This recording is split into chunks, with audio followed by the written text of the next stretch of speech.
ভারী বৃষ্টি ও ভারত থেকে নেমে আসা পাহাড়ি ঢলের কারণে শেরপুরে বন্যার পরিস্থিতির অবনতি হয়েছে। উজানের পানি কিছুটা কমলেও ভাটি এলাকায় নতুন করে অন্তত 40টি গ্রাম ও জেলার শ্রীবরদী, ঝিনাইগাতি, নালিতাবাড়ি উপজেলার 15টি ইউনিয়নের শতাধিক গ্রাম প্লাবিত হয়েছে।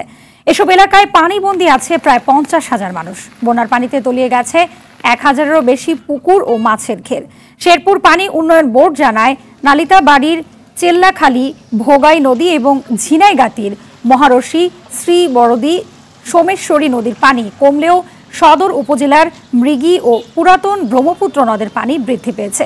অন্যদিকে পাহাড়ি ঢলের কারণে ময়মনসিংহের হালুয়াঘাট, ধোবাউড়া উপজেলার 19টি ইউনিয়নের মানুষ পানিবন্দী রয়েছে। হালুয়াঘাট সীমান্তের পাহাড়ি ঢলে শেওয়াল, ভোগাই, মেনং ও বোরাঘাট নদীর বিভিন্ন অংশে পাড় ভেঙে প্লাবিত হয়েছে 12টি ইউনিয়নের মানুষের বাড়িঘর, ফসলি জমি সহ মৎস্য খামার।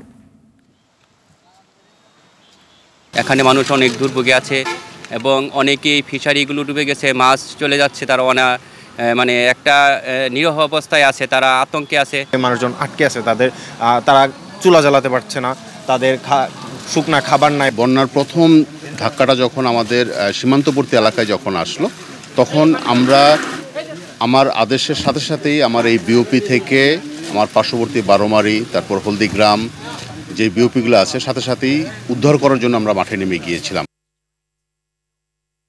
দর্শক, শেরপুরের বন্যা পরিস্থিতির বিষয়ে জানাতে সরাসরি যুক্ত হচ্ছেন সহকর্মী মুগনিউর রহমান রনি। মনি, জানাবেন যে বন্যায় পানিবন্দী মানুষ কতটা বিপাকে পড়েছে এবং এখন পর্যন্ত কতজন মারা গেছেন?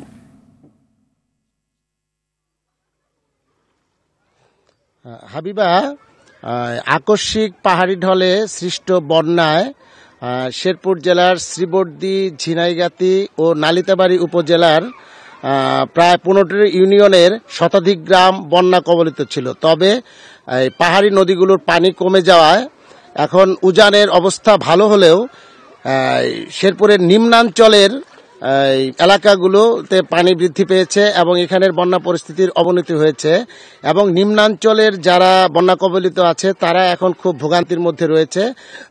বন্যা কবলিতরা তাদের শুকনা খাবার এবং কাপড় চোপড়ের অভাব রয়েছে, তারা রান্না করতে পারছে না, চুলা জ্বালাতে পারছে না, এই জন্য তাদের শুকনা খাবার খুবই জরুরি প্রয়োজন।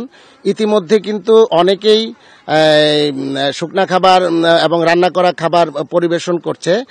যেমন আজ রাতেই বিজিবির ময়মনসিংহ সেক্টর কমান্ডার কর্নেল সরকার মোহাম্মদ মুস্তাফিজুর রহমান, উনি কিন্তু প্রায় 600 দুর্গত মানুষের মধ্যে শুকনা খাবার, রান্না করা খাবার এবং ত্রাণ সামগ্রী বিতরণ করেছেন। তিনি জানিয়েছেন এটি অব্যাহত থাকবে এবং তারা আরও বলেছেন যে বন্যা পরবর্তী পুনর্বাসন এবং কৃষি পুনর্বাসনও কিন্তু তারা করবেন। তো হাবিবা, এই ছিল আমার কাছে সর্বশেষ। ধন্যবাদ আপনাকে। ময়মনসিংহ থেকে সরাসরি যুক্ত হচ্ছেন সহকর্মী মোজাম্মেল খোকন। মোজাম্মেল,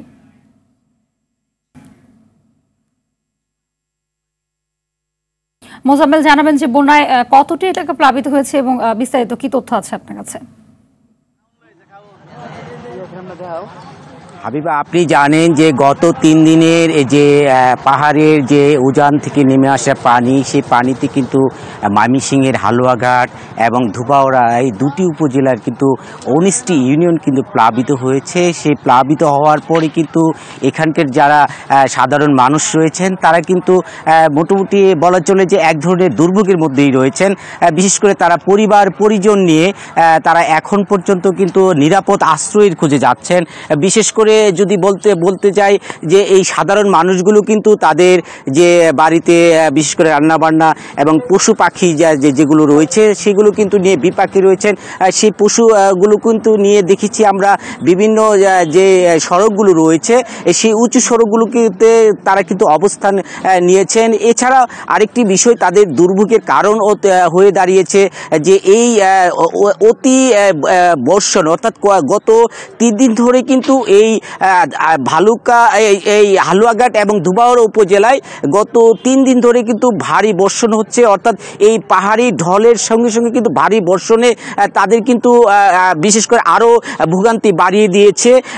এছাড়াও আমরা সকালে কথা বলেছিলাম ময়মনসিংহ বিভাগীয় যিনি কমিশনার উম্মে সালমা তানজিয়ার সঙ্গে, তিনি আমাদেরকে যেমনটি জানিয়েছেন যে ত্রাণের ব্যাপারে তারা যথেষ্ট পরিমাণ ত্রাণ রয়েছে এবং ত্রাণগুলো তারা আজকে যেমন তিনি এই ধুবাউড়া উপজেলায় তিনি আজকে পরিদর্শনে আসার কথা রয়েছিল, তিনি হয়তোবা পরিদর্শনে এসে এলাকা পরিদর্শন করবেন, তারপর এই যারা বন্যা দুর্গত মানুষজন রয়েছে তাদের জন্য ত্রাণ ব্যবস্থা করবেন। এছাড়াও আমরা দেখেছি যে সকালে ময়মনসিংহের যে ধুবাউড়া ইউনিয়নের যিনি যার বাড়ি তিনি হচ্ছেন বিএনপির যুগ্ম মহাসচিব সৈয়দ ইমরান সালেহ প্রিন্স, তিনিও এসেছিলেন, এসে এই হালুয়াঘাটের এবং ধুবাউড়া উপজেলায় বন্যা কবলিত মানুষজনের মাঝে কিন্তু ত্রাণ সামগ্রী বিতরণ করেছেন।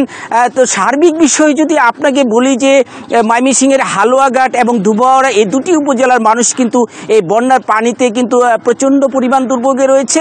তারা বলছেন যে প্রশাসনের পক্ষ থেকে এই পর্যন্ত তাদের কোনো ত্রাণ সহায়তা আসেনি। এই ছিল আমার কাছে ময়মনসিংহ হালুয়াঘাট এবং ধুবাউড়া উপজেলার বন্যা পরিস্থিতি নিয়ে সর্বশেষ। হাবিবা, ধন্যবাদ আপনাকে।